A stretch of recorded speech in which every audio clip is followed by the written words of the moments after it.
More delays and back and forth involving the administrator dispute at King Center Charter School. A court hearing that was supposed to clear at least some of the air there has been pushed back. This comes months after 3 of the school's top administrators at the end of last school year were abruptly removed by the school's Board of Trustees. Rob Petrie has the details from the courtroom. Rob?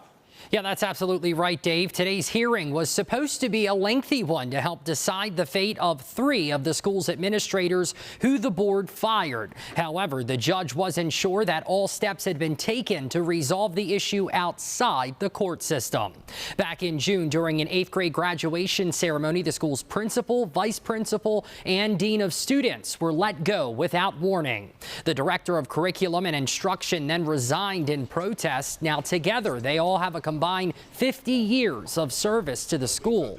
Their firings have been protested for months by parents. Then just last month, a judge issued a preliminary injunction and a temporary restraining order calling for the administrators to be reinstated in their roles. That ruling was then revised about a day later, removing the principal yet again and setting the date for today's hearing. But the saga is set to go on even longer as attorneys for both the board and the former administrators laid out their cases today to the judge.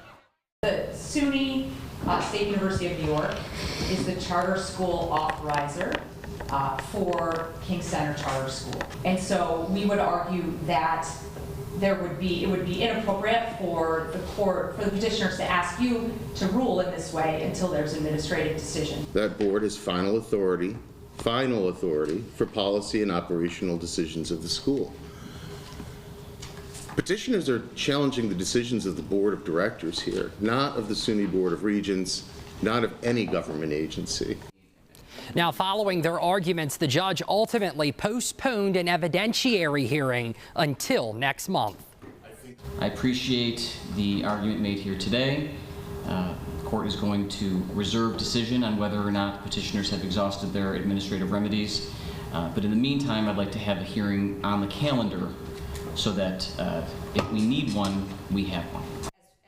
Now, what the judge means by exhausting administrative remedies is that it's not yet known if every avenue has been taken to try to resolve this issue outside of court. And that's something they'll be looking into at the next hearing.